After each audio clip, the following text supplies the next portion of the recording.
ആകാശവാണി.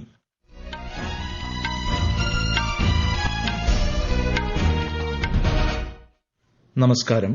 വാർത്തകൾ വായിക്കുന്നത് Carol Thresiamma Abraham.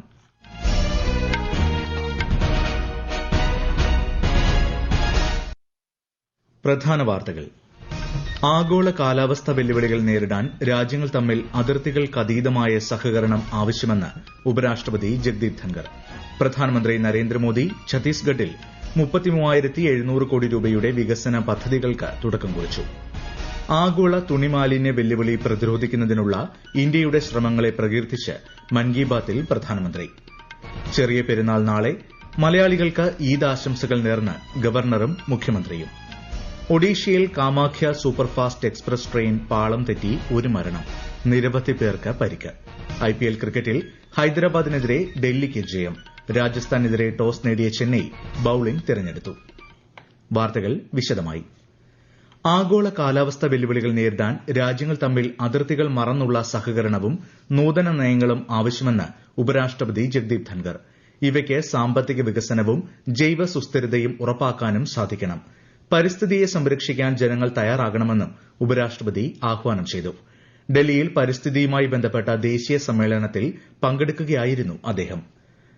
പ്രധാനമന്ത്രി നരേന്ദ്രമോദി ഛത്തീസ്ഗഡിലെ ബിലാസ്പൂരിൽ 33,700 കോടി രൂപയുടെ വിവിധ വികസന പദ്ധതികളുടെ സമർപ്പണവും തറക്കല്ലിടലും നിർവഹിച്ചു.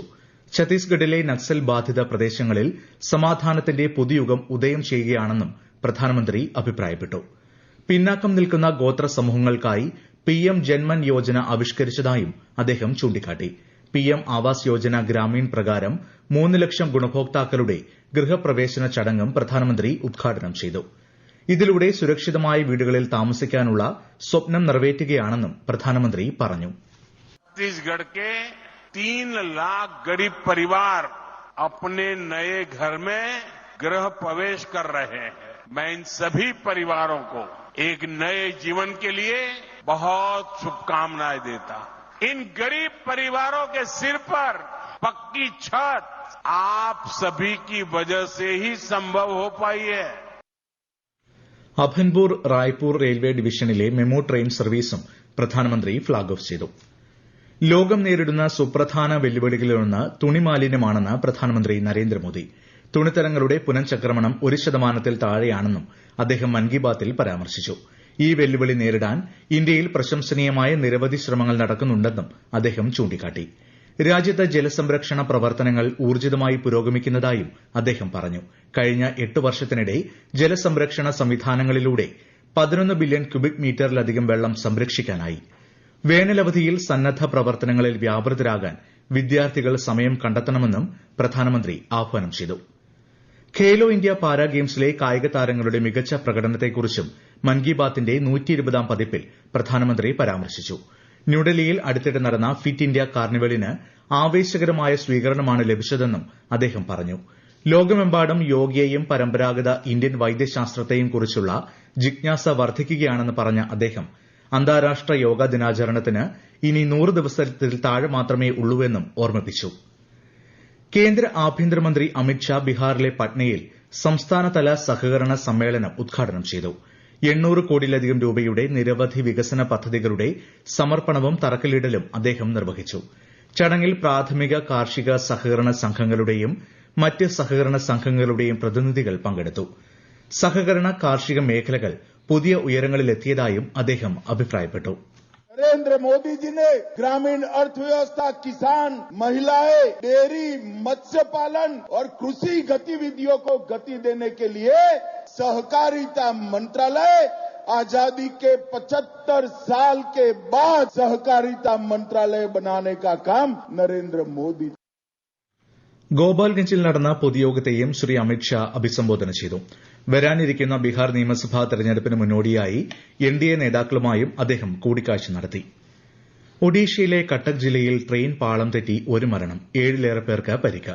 അസമിലെ കാമാഖ്യയിലേക്ക് പോകുകയായിരുന്ന ബംഗളൂരു കാമാഖ്യ സൂപ്പർഫാസ്റ്റ് എക്സ്പ്രസിന്റെ 11 കോച്ചുകളാണ് അപകടത്തിൽപ്പെട്ടത്. പരിക്കേറ്റവരിൽ ചിലരുടെ നില ഗുരുതരമാണ്. മേഖലയിൽ രക്ഷാപ്രവർത്തനം പുരോഗമിക്കുന്നു. എൻഡിആർഎഫ്, അഗ്നിരക്ഷാ മെഡിക്കൽ സംഘങ്ങൾ സ്ഥലത്തെത്തി. മേഖലയിൽ ട്രെയിൻ ഗതാഗതം പുനഃസ്ഥാപിക്കാനുള്ള ശ്രമങ്ങൾ നടക്കുകയാണെന്ന് റെയിൽവേ അധികൃതർ അറിയിച്ചു. വ്രതശുദ്ധിയുടെ ദിനരാത്രങ്ങൾക്ക് പരിസമാപ്തി കുറിച്ച് നാളെ ചെറിയ പെരുന്നാൾ. ഗവർണർ രാജേന്ദ്ര വിശ്വനാഥ് അർലേക്കറും മുഖ്യമന്ത്രി പിണറായി വിജയനും മലയാളികൾക്ക് ചെറിയ പെരുന്നാൾ ആശംസകൾ നേർന്നു. കനിവും സാഹോദര്യവും ഈദ് ആഘോഷത്തിൽ മാത്രമല്ല ജീവിതത്തിലും മാർഗ്ഗദീപമാകട്ടെയെന്ന് ഗവർണർ ആശംസിച്ചു. പരസ്പര വിശ്വാസത്തിലും സാഹോദര്യത്തിലും ഊന്നിയ സാമൂഹിക ബന്ധങ്ങളുടെ തിളക്കമാണ് ഈദ് ആഘോഷങ്ങളുടെ സവിശേഷതയെന്ന് മുഖ്യമന്ത്രി പിണറായി വിജയൻ പറഞ്ഞു. ഈ വാർത്തകൾ ആകാശവാണിയിൽ നിന്ന്. ആകാശവാണി വാർത്തകളും വാർത്താ അധിഷ്ഠിത പരിപാടികളും All India Radio News Thiruvananthapuram YouTube ചാനലിലും at All India Radio News Thiruvananthapuram Facebook പേജിലും AIR ന്യൂസ് _ ഇൻസ്റ്റഗ്രാം അക്കൌണ്ടിലും at AIR news _TVM X ഹാൻഡിലും ലഭ്യമാണ്. ലഹരിയുടെ ഉന്മൂലനത്തിന് പൊതുസമൂഹത്തിന്റെ ഇടപെടൽ അനിവാര്യമാണെന്ന് മുഖ്യമന്ത്രി പിണറായി വിജയൻ. ലഹരി വ്യാപനം തടയാൻ തിരുവനന്തപുരത്ത് വിളിച്ച യോഗത്തിൽ സംസാരിക്കുകയായിരുന്നു അദ്ദേഹം. യോഗത്തിൽ ഉയർന്നുവന്ന നിർദ്ദേശങ്ങൾ സ്കൂളുകളിൽ അടുത്ത അധ്യയന വർഷം മുതൽ നടപ്പാക്കുമെന്ന് മന്ത്രി വി ശിവൻകുട്ടി പറഞ്ഞു. ഇക്കാര്യങ്ങൾ പ്രായോഗികമാക്കാനായി പൊതുവിദ്യാഭ്യാസ വകുപ്പ് പ്രത്യേക കലണ്ടർ തയ്യാറാക്കുമെന്നും അദ്ദേഹം പറഞ്ഞു. കേരളത്തിലെ സമ്പൂർണ്ണ മാലിന്യമുക്ത തദ്ദേശ സ്വയംഭരണ സ്ഥാപനങ്ങളുടെ പ്രഖ്യാപനം മന്ത്രി MB രാജേഷ് നിർവഹിച്ചു. 13 മാനദണ്ഡങ്ങളിൽ ഓരോന്നിലും 80% പുരോഗതി കൈവരിച്ച തദ്ദേശ സ്വയംഭരണ സ്ഥാപനങ്ങളെയാണ് മാലിന്യമുക്തമായി പ്രഖ്യാപിച്ചത്. അതീവ ജാഗ്രതയുണ്ടായില്ലെങ്കിൽ വളരെ വേഗം പഴയ സ്ഥിതിയിലേക്ക് പോകാമെന്നും അദ്ദേഹം പറഞ്ഞു. ഇനിയും വലിയ വെല്ലുവിളികളുണ്ട്. അത് നേരത്തെ ഇവിടെ പറഞ്ഞതുപോലെ ഇപ്പോൾ നാം കൈവരിച്ച നേട്ടങ്ങൾ നിലനിർത്തുക, സുസ്ഥിരമാക്കുക എന്നതൊരു വലിയ വെല്ലുവിളിയാണ്. ഇത് വലിയ കൂട്ടായ ഒരു അധ്വാനത്തിലൂടെ, എഫർട്ടിലൂടെ നാം നേടിയെടുത്തതാണ്. നമ്മൾ അതീവ ജാഗ്രത ഉണ്ടായില്ലെങ്കിൽ, തുറന്നുള്ള ശ്രമങ്ങൾ ഉണ്ടായില്ലെങ്കിൽ വളരെ വേഗം പഴയതിലേക്ക് പോകാതിരിക്കാനുള്ള ശ്രദ്ധയും ഉത്തരവാദിത്വവും തദ്ദേശ സ്ഥാപന തലത്തിൽ ജനപ്രതിനിധികൾ തന്നെ പുലർത്തേണ്ടതുണ്ട്. അതേ മാറ്റത്തിന് വേഗം കൈവന്നത് ജനപ്രതിനിധികൾ ഇതിന്റെ ഉത്തരവാദിത്വം ഏറ്റെടുത്തപ്പോഴാണ്. സർക്കാർ മേഖലയിൽ ആദ്യമായി റോബോട്ടിക് പീഡിയാട്രിക് സർജറി വിജയകരമായി പൂർത്തിയാക്കി Thiruvananthapuram regional cancer centre. Nepal സ്വദേശിയായ 3 വയസ്സുകാരനാണ് ശസ്ത്രക്രിയ നടത്തിയതെന്ന് ആരോഗ്യമന്ത്രി വീണ ജോർജ് അറിയിച്ചു. കേരള സംസ്ഥാന പദ്ധതി നിർവഹണം 92.32% കടന്നതായി ധനമന്ത്രി KN ബാലഗോപാൽ. സംസ്ഥാന പദ്ധതി ചെലവ് 85.66%, തദ്ദേശ സ്ഥാപന പദ്ധതി ചെലവ് 110% പിന്നിട്ടു.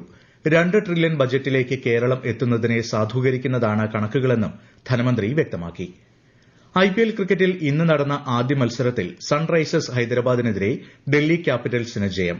ടോസ് നേടി ബാറ്റിംഗിനിറങ്ങിയ ഹൈദരാബാദ് 19ാം ഓവറിൽ 163 റൺസിന് എല്ലാവരും പുറത്തായി. ഡൽഹി 16ാം ഓവറിൽ 3 വിക്കറ്റ് നഷ്ടത്തിൽ ലക്ഷ്യം കണ്ടു. 5 വിക്കറ്റ് എടുത്ത ഡൽഹിയുടെ മിച്ചൽ സ്റ്റാർക്കാണ് കളിയിലെ താരം.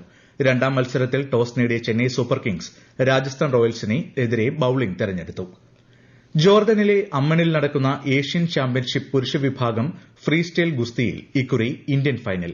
ദീപക് പുനിയ, ഉദിത് എന്നിവരാണ് രാജ്യത്തിനായി കലാശ പോരാട്ടത്തിന് ഇറങ്ങുക.